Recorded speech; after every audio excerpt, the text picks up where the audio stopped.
Okay, اعوذ باللہ من الشیطان الرجیم، بسم اللہ الرحمن الرحیم۔ ہم اس سیشن سوال و جوابات کے سیشن کا باقاعدہ آغاز کرتے ہیں۔ میرا نام سرفراز خان ہے، میں اس کورس کا کوآرڈینیٹر ہوں۔ پچھلے ہفتے کا جو مٹیریل شیئر کیا گیا تھا اس حوالے سے آپ کے سوالوں کے جوابات دینے کے لیے ہمارے ساتھ مدثر رجیش صاحب موجود ہیں جو آپ کے سوالات کے جواب دیں گے۔ ہمارے پاس لکھ کے تو سوالات کچھ آئے نہیں ہیں گروپ میں، آپ سے گزارش ہے کہ آپ جس کو بھی سوال کرنا ہے وہ اپنا ہینڈ ریز کر دیں یا چیٹ باکس میں لکھ دیں تاکہ ہم آپ کا سوال لے سکیں اور سیشن کو آگے بڑھایا جا سکے۔ جب تک آپ کا سوال آتا ہے ہم مدثر بھائی سے ریکویسٹ کرتے ہیں کہ تھوڑا سا اوور ویو دے دیں کوئکلی، تو پھر ہم آپ کے سوالات لینا بھی شروع کر دیں گے۔ مدثر بھائی، اوور ٹو یو پلیز۔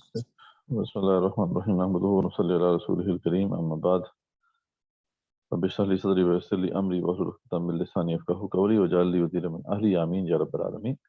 جیسا کہ آپ سے پہلے سیشن میں بات ہوئی تھی کہ یہ کورس جو ہے ہائیبریڈ کورس ہے، اس کے اندر کچھ کانٹینٹ آن لائن ہے، کچھ آف لائن ہے، اور کیونکہ آپ سے پہلے شیئر کی جا چکی ہیں اس ہفتے کی جو بھی ڈیٹیلز ہیں، جو مواد ہے، مٹیریل ہے، وہ آپ سے شیئر کیا جا چکا تھا، جس کے اندر کچھ تو میرے لیکچرز تھے آپ نے دیکھے ہوں گے، اور کچھ ایک اینیمیشن بھی تھی اس میں، جس میں بیسیکلی ٹاپک ہمارا حقیقت ایمان تھا، ریئلٹی آف ایمان کیا ہے، اور اس وجہ سے کچھ اہم کانسیپٹس ہیں جو کہ ہم نے ان ویڈیوز کے اندر ڈسکس کیے ہیں۔ اور طریقہ اس کا یہی ہے، اس سے مستفید ہونے کا، اس سے فائدہ اٹھانے کا اس مٹیریل سے، کہ آپ اچھی طریقے سے اس کو دیکھیں اور پھر نوٹ ڈاؤن کریں کہ آپ کے ذہن میں کیا سوال آتے ہیں اس حوالے سے، اور جو بھی کنفیوژنس ہیں ان کو آپ کلیئرفائی کریں۔ تو اس میں ہر ہفتے اسی طریقے سے ہوگا کہ کیو اینڈ اے کے لیے یا تو میں اویلیبل ہوں، یا پھر جو اسسٹنٹ ٹرینر ہیں فہیم حیدر صاحب، وہ آپ کے کویشچنس جو ہیں وہ لیں گے انشاءاللہ۔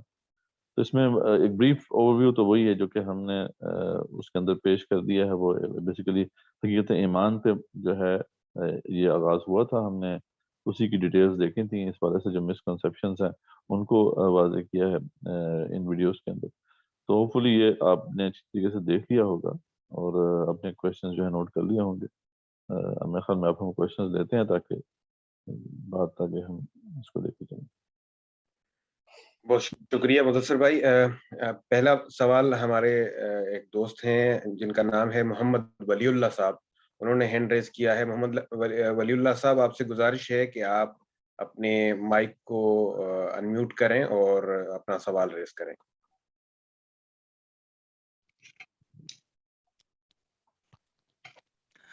جی، السلام علیکم ورحمۃ اللہ وبرکاتہ۔ وعلیکم السلام ورحمۃ اللہ وبرکاتہ۔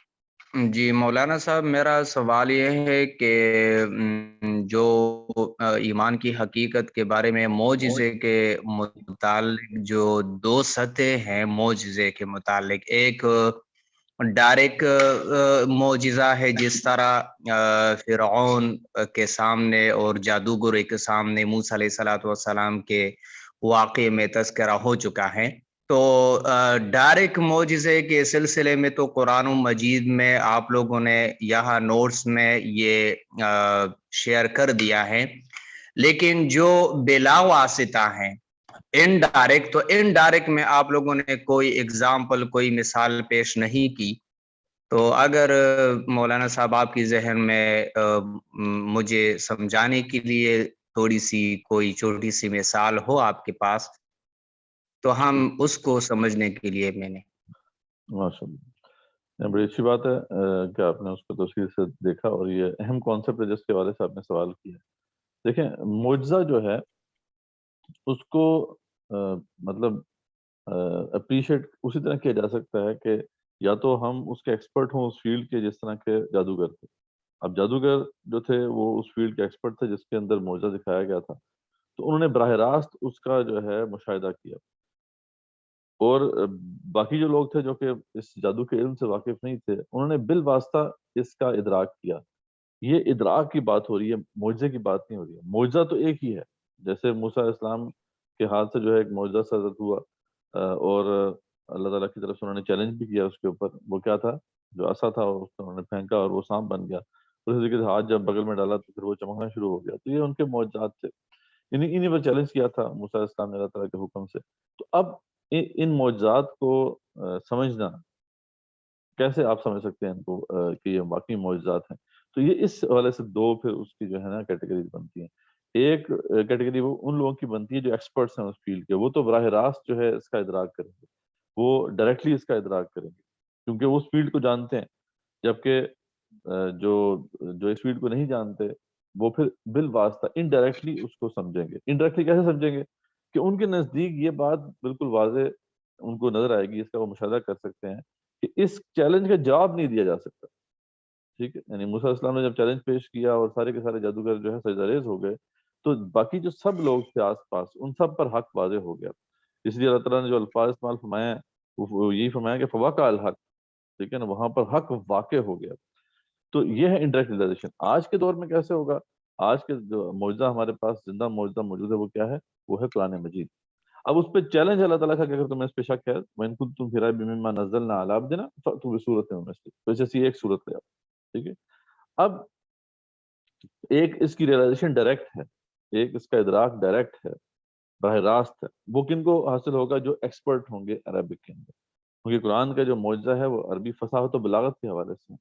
تو اب جو عربی کو سیکھے گا اچھے طریقے سے, عربی ادب سے واقف ہوگا اور عربی فصاحت و بلاغت سے واقف ہوگا, تو وہ تو براہ راست اس کا ادراک کرے گا.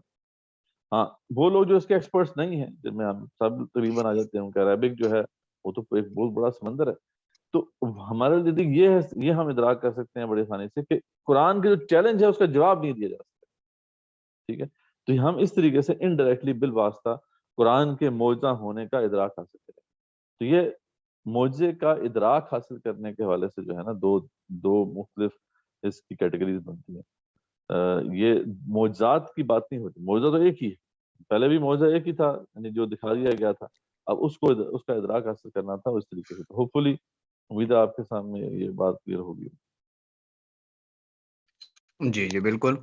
الحمدللہ بہت اچھی طریقے سے آپ نے اس کا آنسر دے دیا. میرا دوسرا سوال یہ ہے مولانا صاحب کہ سحر اور معجزے میں کیا فرق ہو سکتا ہے؟ جی بہت اچھا, ماشاءاللہ سے یہ بھی سوال ہے کہ اب ایک فار ایگزامپل ہمارے سامنے ایک بندہ آتا ہے اور وہ اسی طریقے سے لاٹھی کو جو ہے وہ سانپ بنا دیتا ہے اور وہ کہتا ہے کہ جی میں بھی اللہ کا رسول ہوں. تو اب ہمارے لیے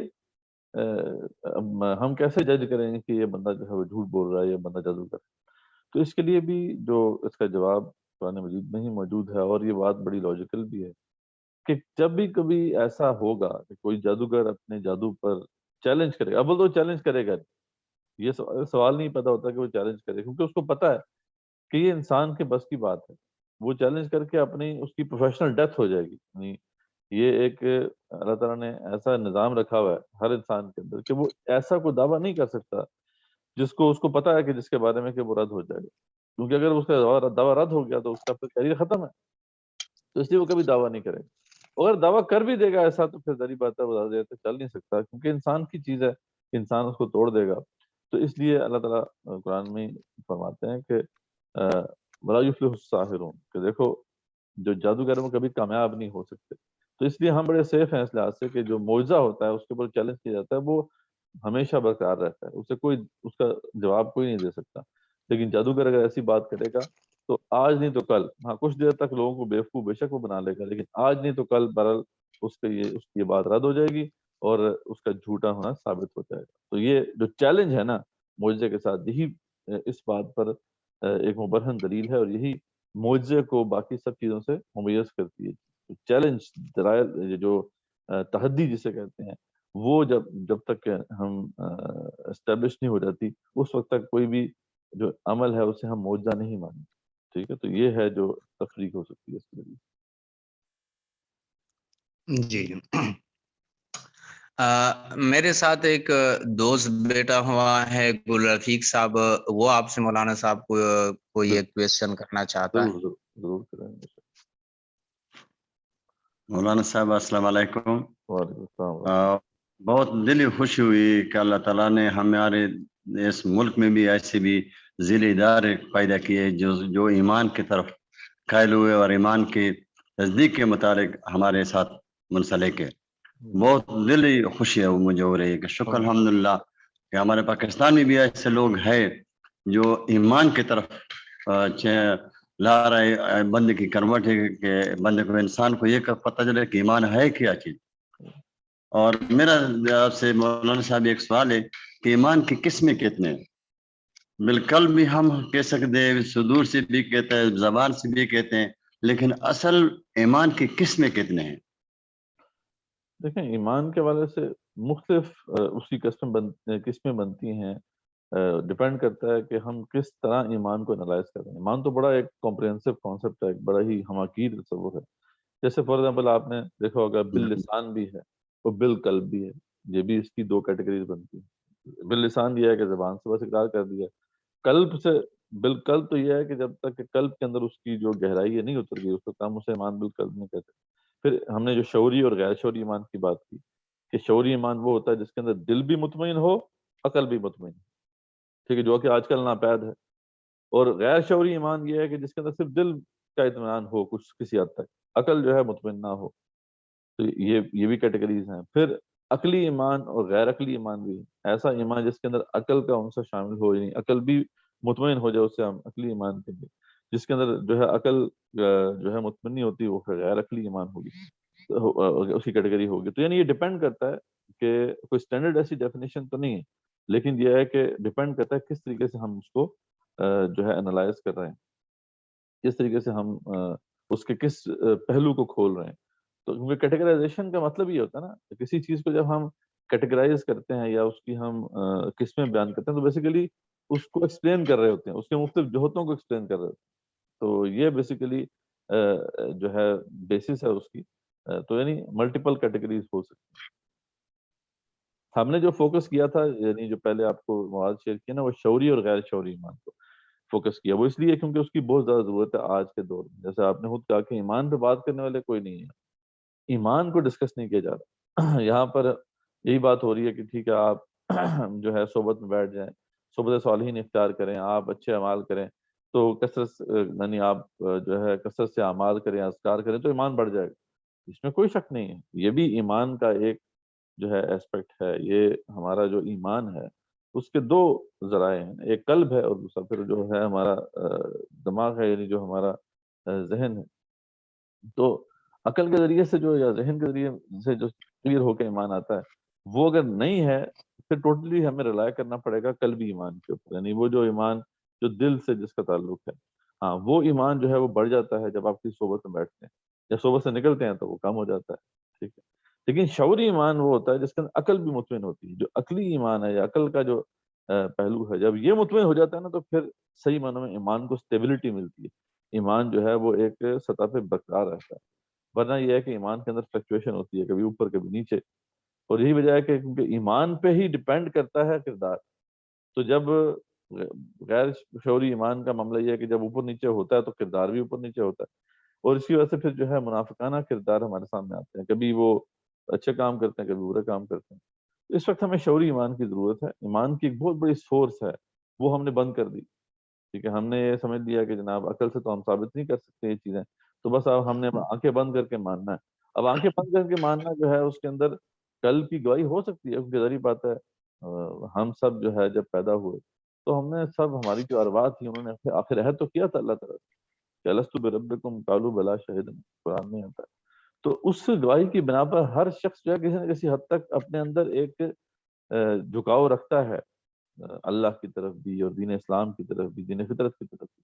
لیکن یہ ہے کہ آج کی سوسائٹی جس میں ہم رہ رہے ہیں, جو پوسٹ انڈسٹریلائزیشن ورلڈ ہے, اس کے اندر مسئلہ یہ ہے کہ ہمارے پاس وقت نہیں ہے کہ ہم اپنی جو غیر شعوری جو ایمان کی جو بنیاد ہے اس کو جو ہے نکھار سکیں. ہم صحبت پہ بیٹھ نہیں پاتے, وقت ہمارے پاس نہیں ہے, ہمارے پاس اذکار کا ٹائم نہیں ہے.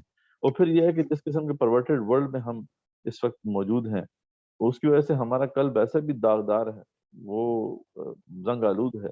تو اس لیے اب ہم صرف اسی پر رائے کریں گے تو ایمان کی جو مطلوبہ سطح ہے اس کو حاصل نہیں کر پائیں. یہ ہم نے اس کو زیادہ فوکس کیا ہے ان ویڈیوز کے اندر جو آپ سے شیئر کیجیے. بہت بہت مہربانی مولوی صاحب.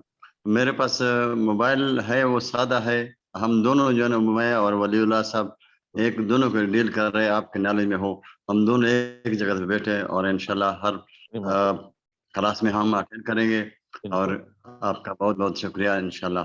بالکل جزاک اللہ، جزاک اللہ خیر، آپ لوگ جزاکم اللہ خیر، آپ لوگوں نے جو ہے وہ ایک کنسرن کے ساتھ جو ہے اس کو شروع کیا۔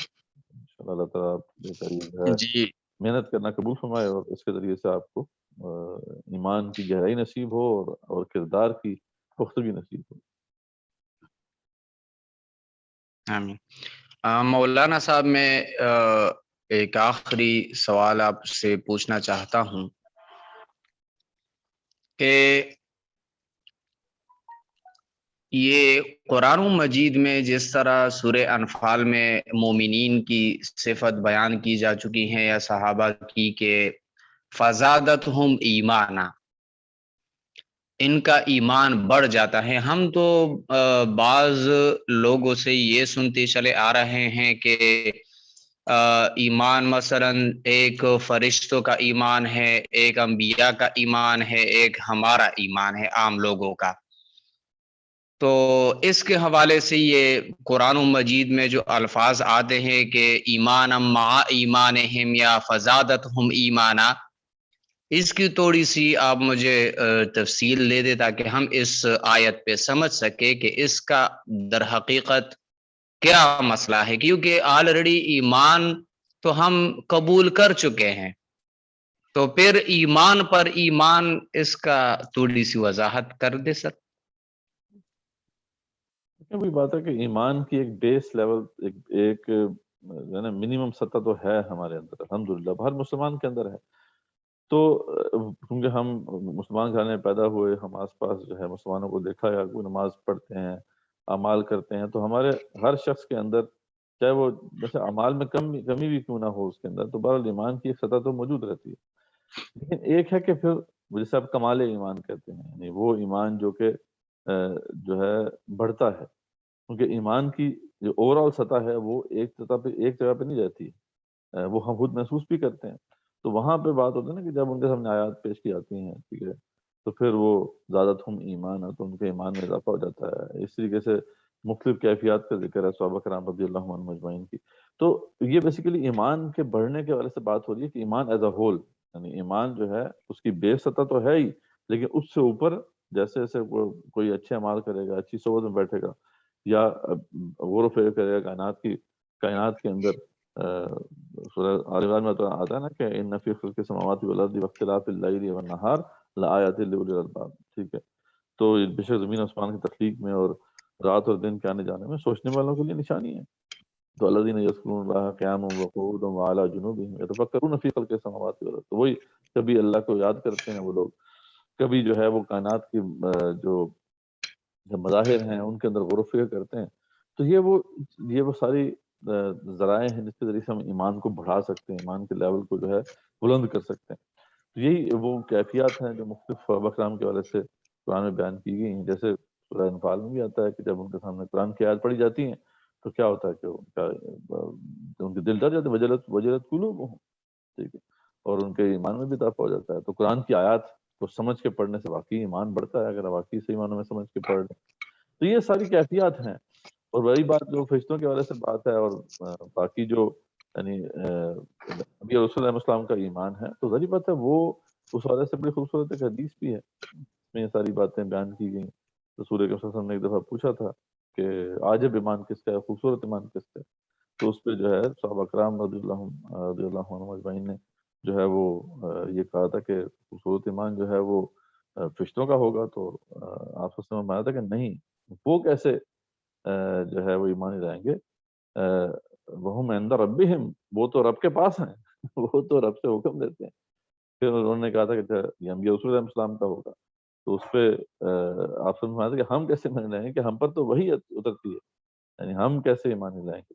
پھر صحابہ نے کہا تھا کہ پھر ہمارا تو نہیں، تم کیسے ایمان لاؤ گے جبکہ میں تمہارے درمیان موجود ہوں۔ رسول اکرم صلی اللہ علیہ وسلم کا موجود ہونا بیچ میں ایک بہت بڑی دلیل تھی۔ آپ صلی اللہ علیہ وسلم جو ہے وہ ایک چلتی پھرتی ایک دلیل تھے آپ یعنی تمام حقائق کے اوپر۔ تو یہ کیسے ہو سکتا ہے کہ آپ صلی اللہ علیہ وسلم کے موجود ہوتے ہوئے کوئی ایمان نہیں کرے؟ تو پھر آپ سے فرمایا تھا کہ میرے ان بھائیوں کا ہوگا خوبصورت ایمان جو کہ بعد میں آئیں گے، اور پھر قرآن کو یعنی اس کتاب کو صحیفوں میں لکھی ہوئی پائیں گے اور اس کے ذریعے سے ایمان لے کر آئیں گے، جیسے تم ایمان لے کے آتے ہو. تو وہ اس حوالے سے بات ہو رہی تھی. ظاہری بات ہے کہ امتحان زیادہ ہے ہمارا، کیونکہ ظاہری بات ہے ہمارے سامنے اب رسول اکرم صلی اللہ علیہ وسلم بھی موجود نہیں.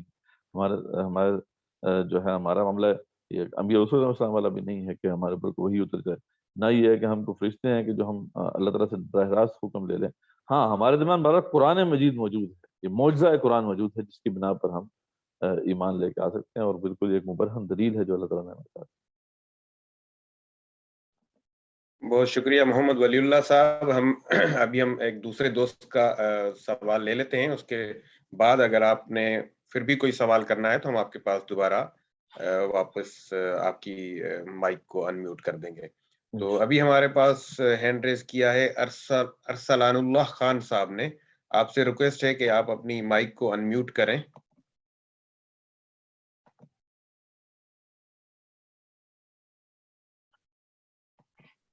السلام علیکم. وعلیکم السلام ورحمۃ اللہ وبرکاتہ. جی کیا حال ہے مدثر بھائی، خیریت سے ہیں؟ الحمدللہ. جی میں یہ سوال کرنا چاہ رہا تھا مدثر بھائی کہ جیسے آپ نے اپنے اس میں لیکچر میں فرمایا تھا، پہلے بھی ذکر ہوا تھا کہ فیتھ کے حوالے سے جو ہے کہ ہمارا جو یقین ہونا چاہیے وہ عقل بھی اس میں شامل ہونی چاہیے.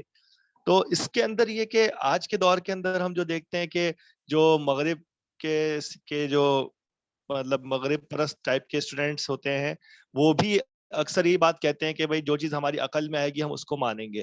اور اس طرح ایک فرقہ معتزلہ بھی آپ کو پتا ہے کہ گزرا ہے، جو یہ کہتا تھا کہ ہر چیز کو عقل کے تناظر میں دیکھنا چاہیے. تو ہم جس فیتھ کی بات کر رہے ہیں اس کو ہم ان دونوں گروپ سے کیسے ڈیفرینشیٹ کر سکتے ہیں، یہ بتا دیجیے گا. بہت سا کوشچن ہے آپ کا. دیکھیں تھینک جو ہے نا اس کی عقل کا کہاں پہ استعمال کرنا ہے یہ بھی ہمیں پتا ہونا چاہیے، کیونکہ عقل غلط جگہ استعمال کر دیں گے کام خراب ہو جائے گا. جن کو آپ نے ذکر کیا انہوں نے عقل کو غلط جگہ استعمال کیا. دیکھیں جہاں تک معاملہ ہے کہ حقانیت ثابت کرنا اسلام کی، ٹھیک ہے، یا خدا کے اللہ تعالیٰ کے وجود کو ثابت کرنا اور اس کی شناخت کرنا اللہ تعالیٰ کی کہ وہ واقعی سچے خدا جو ہے وہ اللہ تعالیٰ ہی ہیں، یہ عقل سے ثابت آپ کر سکتے ہیں، اس میں کوئی مسئلہ نہیں. کیونکہ اگر اس کو عقل سے ثابت نہیں کر سکتے تو پھر آپ دعوت ہی نہیں دے سکتے.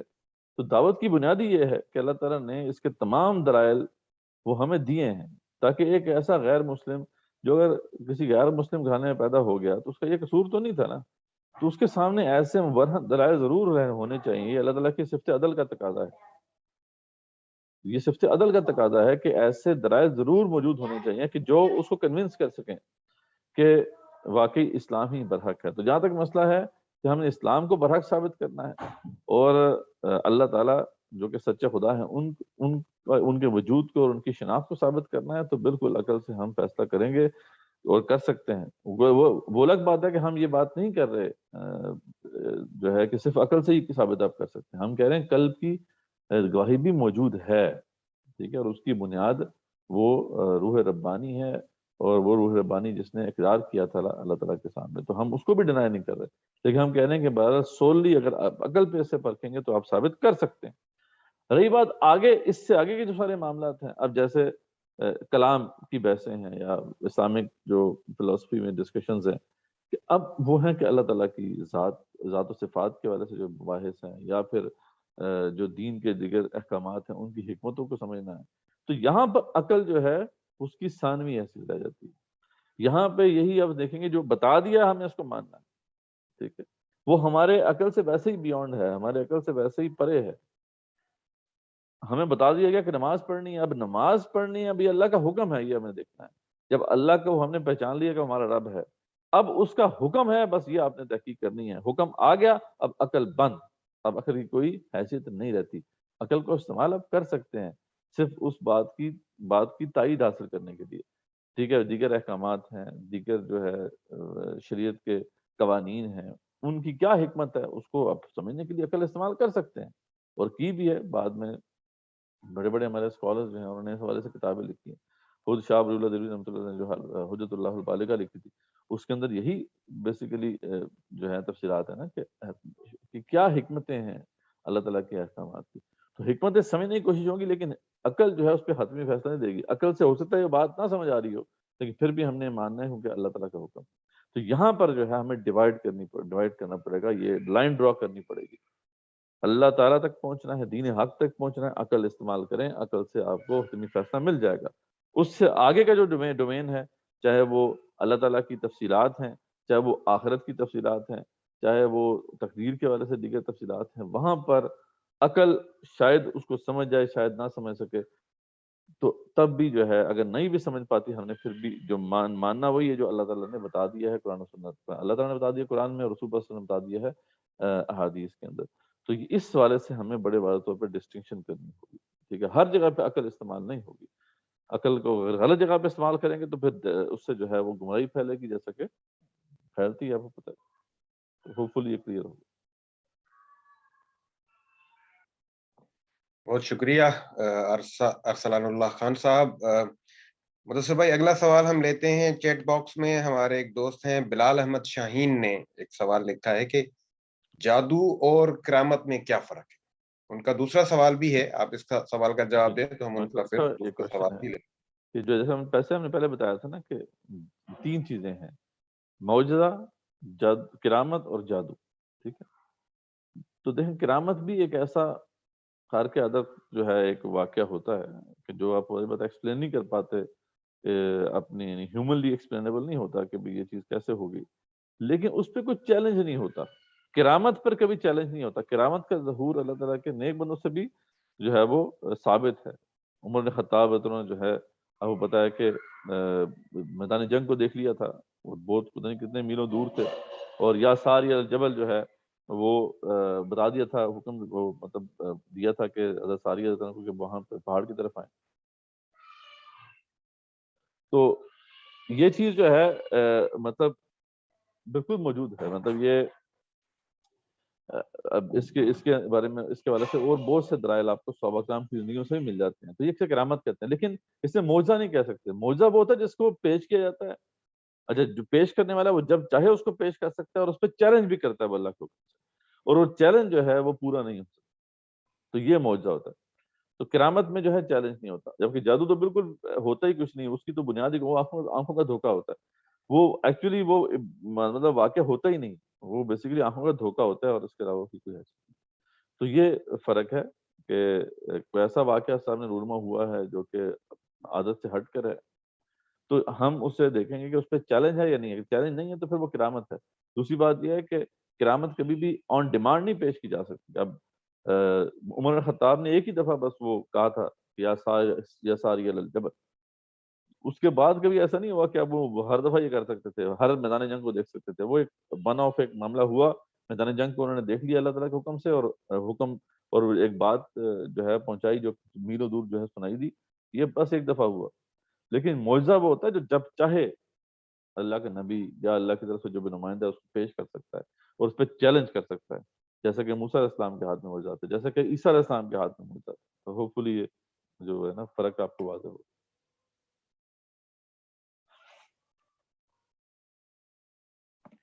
تھینک یو مدثر بھائی. بلال احمد صاحب کا دوسرا بھی ایک سوال ہے کہ کیا غیر شعوری ایمان کی طرح شعوری ایمان بھی بڑھتا اور کم ہوتا ہے؟ اس پہ ذرا روشنی ہم نے ڈالیں. یہ بات کی نا کہ اچھا سوال ہے کہ غیر شعوری ایمان میں قلب اور عقل دونوں کی گواہی ہوگی. ٹھیک ہے، جبکہ غیر شعوری ایمان میں صرف قلب کی گواہی ہوگی، اور شعوری ایمان میں عقل اور دل دونوں کی گواہی ہوگی. ظاہری بات ہے جب ہم مرکب بنائیں گے ان دونوں سورسز آف ایمان کا، تو اوور آل جو ایمان کا لیول ہے بہرحال وہ بڑھے گا اور کم ہوگا. لیکن یہ کہ یہ جو بڑھنا اور کم ہونا ہے، گھٹنا بڑھنا، یہ ایک خاص سطح پر ہوگا. شعوری ایمان آپ کو ایک خاص سطح پر لے جاتا ہے، اور پھر جو ظاہری بات ہے اس کے اندر جو قلب کے ذریعے سے ایمان اس کے اندر کنٹریبیوٹ ہو رہا ہے، اس کا لیول اس میں شامل ہو رہا ہے، تو اس کی وجہ سے فلکچویشن ہوگی، لیکن ایک خاص سطح پر جا کر ہوگی. یہ نہیں ہوگا کہ بیس لائن پہ زیرو پر جو ہے وہ ایک فلکچویشن ہو رہی ہے، اوپر نیچے ہو رہا ہے. تو شعوری جو ایمان ہے اس کے اندر بہرحال قلب کا ایسپیکٹ بھی ہے عقل کے ایسپیکٹ کے ساتھ، تو اس کے اندر بھی اوور آل جو ہے اوپر نیچے معاملہ ہوگا. بہت شکریہ مدثر بھائی. اگلا سوال ہمارے پاس عثمان شاہ صاحب کا آیا ہے جس میں وہ سوال پوچھتے ہیں کہ یہ ایک حدیث کے بارے میں پوچھنا چاہ رہے ہیں کہ یہ صحیح ہے یا موضوعی ہے. وہ جو انہوں نے سنی ہے اکثر تبلیغی جماعت کے مولوی صاحبان کے تھرو انہوں نے سنی ہے شاید، کہ صحابہ کرام رضوان اللہ علیہم اجمعین اکثر کہا کرتے تھے کہ پہلے ہم نے ایمان سیکھا، بعد میں ہم نے ایمان، مطلب اس طرح کچھ ہے، تعلم الایمان ثم تعلم القرآن.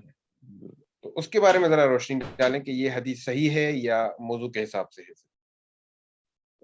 نہیں، حدیث تو یہ ٹھیک ہے، مطلب اس کی سند مجھے اس وقت تو یاد نہیں آ رہا ہے، میں اس پہ کنفرم کر لوں گا، لیکن یہ ہے کہ یہ حدیث ٹھیک ہے. مسئلہ اس کی انڈرسٹینڈنگ کا ہے. ٹھیک ہے، تو اس کی جو انڈرسٹینڈنگ ہے وہ غلط جو ہے لی گئی. اور یہ جو حدیث ہے یہ، ہاں، یہ ابن ماجہ کی حدیث ہے، اور علامہ البانی رحمۃ اللہ نے اس کو صحیح قرار دیا ہے. تو ایک صحیح حدیث ہے، یعنی حسن کے درجے میں تھی، علامہ البانی کی تحقیق سے پھر انہوں نے کہا کہ اس کو صحیح بھی کہا ہے انہوں نے. تو یہ بیسیکلی اس کا جو مطلب یہ آتا ہے وہ غلط ہے. ٹھیک ہے، فتعلمنا الایمان قبل ان نتعلم القرآن، کہ ہم نے اس سے پہلے کہ قرآن سیکھا ایمان سیکھا. تو اصل میں یہاں پہ قرآن سے مراد قرآن کے اندر جو شرعی احکامات ہیں ان کا ذکر ہو رہا ہے. یعنی یہ اکثر جو ہے یہ قرآن کے اندر بھی اس کا بعض اوقات پہ آپ کو نظر آتا ہے کہ کتاب جسے آپ کہتے ہیں نا، کتاب بیسیکلی شرعی احکامات کے لیے لفظ استعمال ہوتا ہے. تو یہاں پہ مراد یہ ہے کہ ہم نے پہلے ایمان، قرآن سے ہی ایمان سیکھا، لیکن ایمان کو سمجھانے والی آیات اور ہیں، اور پھر یہ احکامات ہیں جو ایسی آیات بھی ہیں جن میں اللہ تعالیٰ کے احکامات بھی ہیں. تو قرآن کے اندر ہی ایسی آیات ہیں جن میں اندر ایمان کے مباحث ہیں، ادھر سے ہم نے ایمان سیکھا، پہلے ہم نے ایمان سیکھا، اور اس کے بعد پھر وہ اللہ تعالیٰ کی آیات آئیں، وہ ہم نے آیات سیکھی جن میں اللہ تعالیٰ کے احکامات. اور یہ بات بالکل صحیح ہے.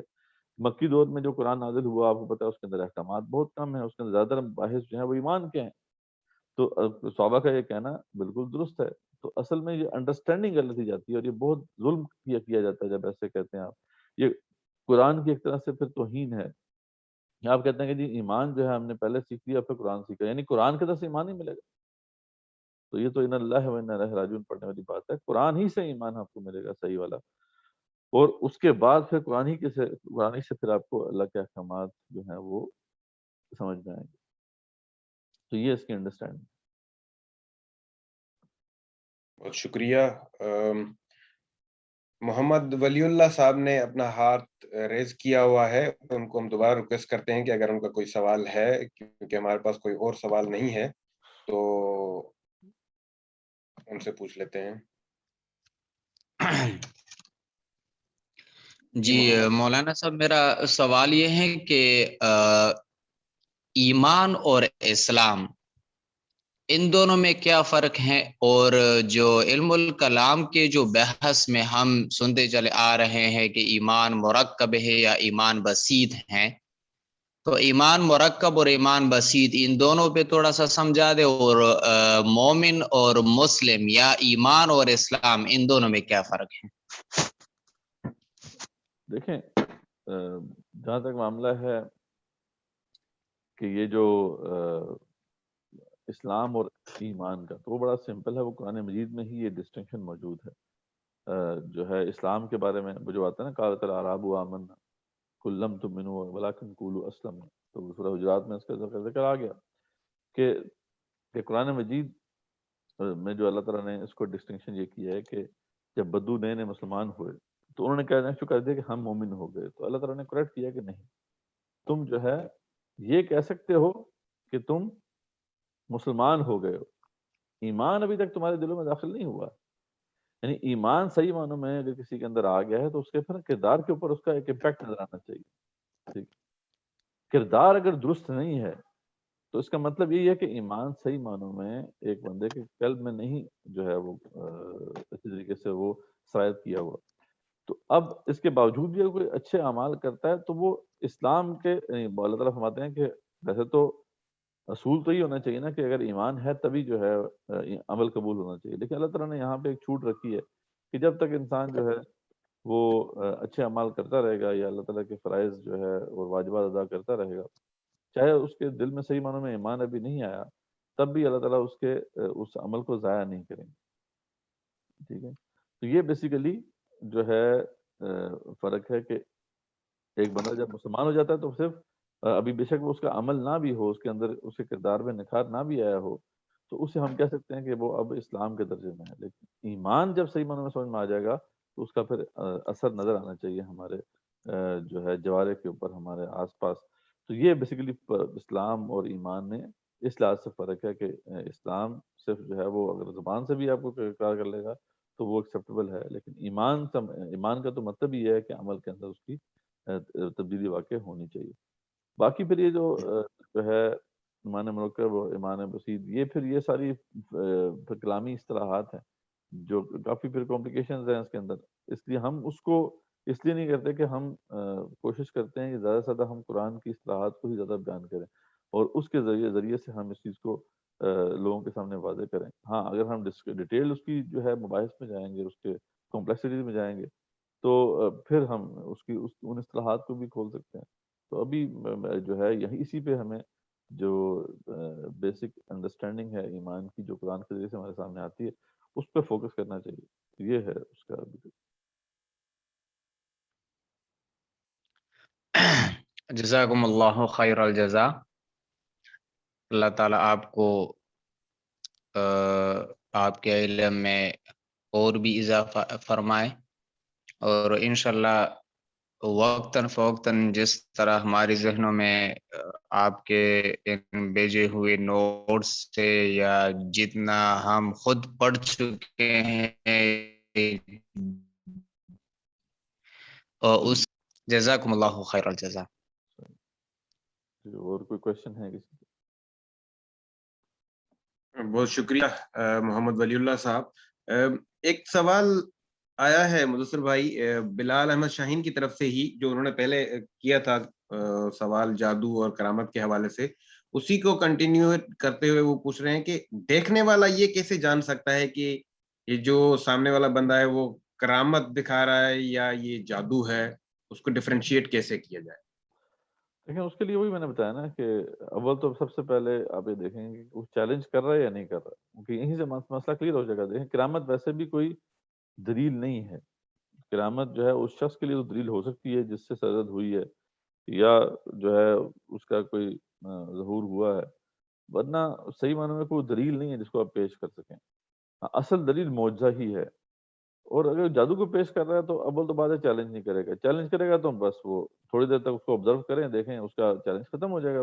ویسے بھی اس طرح کا دعویٰ کرنا بہت بڑی بات ہوتی ہے.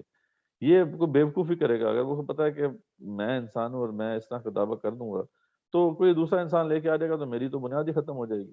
تو اس لیے جو ایکسپرٹ ہے کسی بھی فیلڈ کا وہ ایسا کبھی دعویٰ کرے گا بھی نہیں، کیونکہ یہ اس کی ایک طرح سے پروفیشنل ڈیتھ ہوگی. تو اس لیے بڑی سیدھی سی بات ہے. آپ دیکھیں گے پہلے تو دعویٰ دیکھیں گے کیا کر رہا ہے وہ. اگر اللہ کا رسول ہے سامنے تو وہ یہ دعویٰ کرے گا اللہ کے حکم سے کہ دیکھو میں اللہ کا رسول ہوں اور یہ معجزہ ہے جو اللہ کی طرف سے مجھے ملا ہے، اس پہ چیلنج ہے، کوئی اگر لا سکتا ہے ایسی چیز تو لے آئے. تو بیسیکلی یہ چیلنج جو ہے نا یہ اصل چیز ہے جو سب چیزوں جو باقی جو چیزوں سے اسے جو معجزے کو ممیز کرتی ہے چیز. تو اس لیے انشاءاللہ اس میں کوئی آپ کو پریشانی نہیں ہوگی کسی بھی شخص کو بھی جو آبزرو کر رہا ہے. اگر وہ چیلنج پیش نہیں کر رہا اس کا مطلب ہے کہ یا تو وہ جھوٹ بول رہا ہے یا پھر کرامت کس سے سرد ہو جائے گی. اگر اللہ کا واقعی ولی ہے تو وہ اس پہ کبھی چیلنج نہیں کرے گا، کبھی وہ اس کی بنیاد پر کوئی دعویٰ نہیں کرے گا. کرامت کی بنیاد پر کوئی اللہ کا نیک بندہ جس سے یہ کرامت سرد ہو جائے وہ کبھی کوئی دعویٰ نہیں کر سکتا، نہ ہی وہ کرے گا. اگر وہ کرے گا تو وہ شیطان ہے، وہ پھر دونوں وہ جو ہے بیسیکلی جادوگر ہے یا پھر وہ فاسق ہے.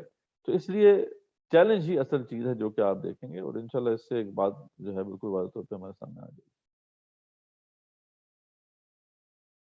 بہت شکریہ مدثر بھائی. ہمارے پاس کوئی اور سوال نہیں ہے تو ہم یہاں پہ اس سیشن کو کنکلوڈ کرتے ہیں.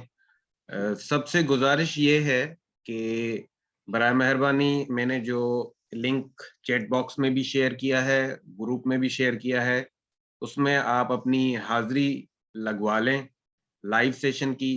یہ جو سوال جواب کا جو سیشن ہے اس کی ویڈیو بھی آپ کے ساتھ ویڈیو لنک بھی شیئر کیا جائے گا. اگر آپ وہ دیکھیں تو بھی آپ اٹینڈنس لگا سکتے ہیں. تو آپ سب سے گزارش ہے کہ اٹینڈنس لگا لیں.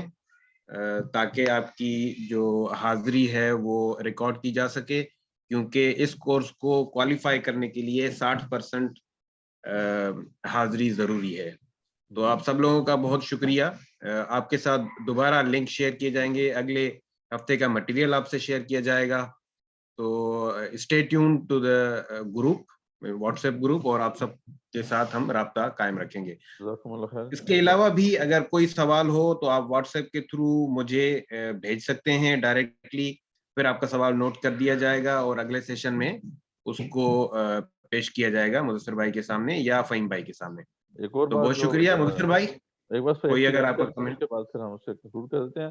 ابھی انشاءاللہ جو ہے پہلا جو ہمارا ویک ہے الحمدللہ کمپلیٹ ہوا، اس سے متعلق جو مواد تھا آپ سے شیئر کیا جا چکا ہے، اور اب جو ہے اس حوالے سے انشاءاللہ ایک کوئز بھی ہوگا، چونکہ ظاہر بات ہے کورس ہے جس میں آپ رجسٹر ہوئے ہیں، تو انشاءاللہ ایک کوئز ہوگا اور ایک اسائنمنٹ آپ کو دی جائے گی، تو وہ انشاءاللہ اس کی ڈیڈ لائن بھی ہوگی، وہ کل آپ کو انشاءاللہ مل جائے گا اس ہفتے کے جو بھی مواد ہیں۔ شاید ہم کوشش کریں کہ کیونکہ ٹاپک دا یہ ایک بڑا ٹاپک ہے، تو ہو سکتا ہے شاید ہم نیکسٹ ویک تک اسے جو ہے وہ مؤخر کریں کوئز کو، لیکن بہرحال دیکھتے ہیں کہ شاید آپ کو مل جائے، ورنہ یہ کہ نیکسٹ ویک جیسے ہم کنکلوڈ کریں کویشچن آنسر، تو اس کے بعد پھر آپ کو کوئز اور اسائنمنٹ ملے گی۔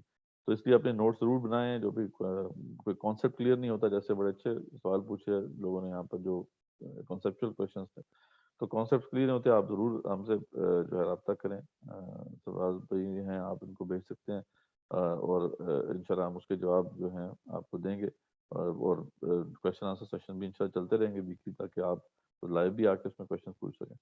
تو میرے خیال میں ہم اس کو ختم کرتے ہیں۔ وآخر دعوانا الحمدللہ رب العالمین، الصلاۃ والسلام علی رسولہ وعلی آلہ وصحبہ اجمعین برحمتک یا ارحم الراحمین۔